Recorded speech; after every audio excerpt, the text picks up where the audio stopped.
Hi, my name is Ja-nel Masadas. I'm 36 years old. I am a Contra Costa College Health and Human Services graduate.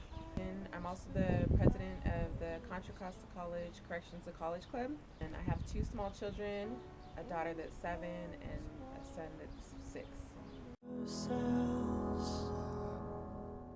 I've been on this long journey for 18 years in and out of jail.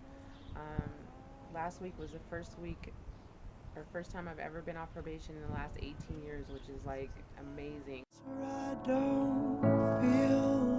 I lived on the streets ever since I was 15 years old. I got pregnant at the age of 15, had a miscarriage when I was almost 5 months pregnant at the age of 16.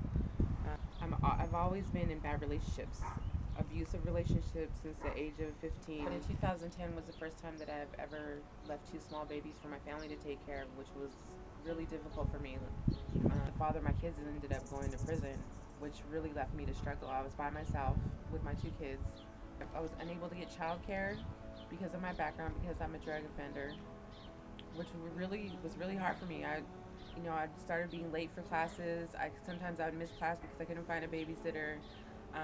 Childcare was very expensive. I couldn't afford it. I wasn't working. I was being a full-time student. Things just started taking a toll. Started going backwards, being in that bad place.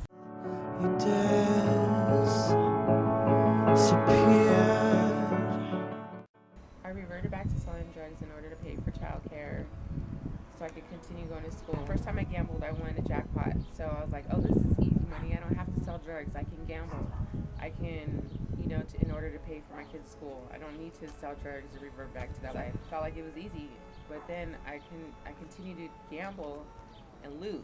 I would lose until I got into more debt, and ended up getting myself into situations where I was risking my life.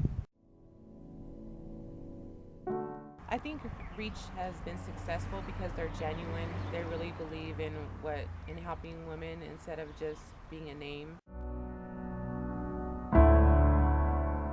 They're really compassionate in real life, and also because of the lived experience that Dr. Santiago has lived is also a big plus into helping Reach be successful.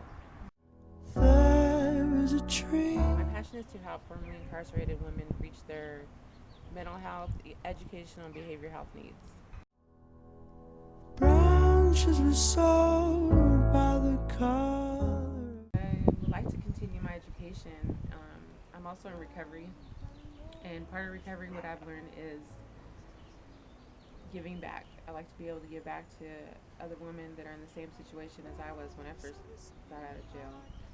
Show them support. That's all sometimes what someone needs is support from another woman, and to be there for somebody, to be there for that person.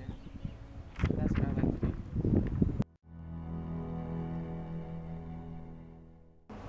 I just want my kids to be stable. You know what I mean? I want them to be able to be stable with a nice living environment, and know that their mom's not, that what I've been through has made me the person I am today. And basically, I want them to be able to have a good education. Childcare is still my biggest issue. Because of my drug offenses, I wasn't able to get childcare. I'm still struggling with childcare. By the grace of God, I have family members that do help me when it's possible. But for other women that don't have that, it's inevitable for them to go back to the lifestyle they're living. They'll just feel like giving up.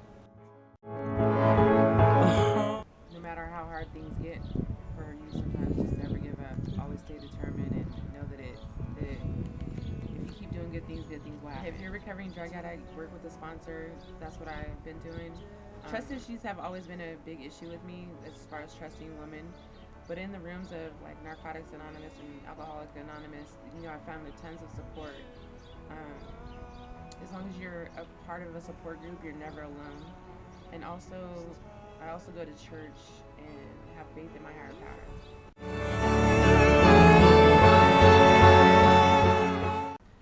I just want to go and be able to share my story with other individuals like myself, so I can show them that there is hope, that you do have a chance. to die.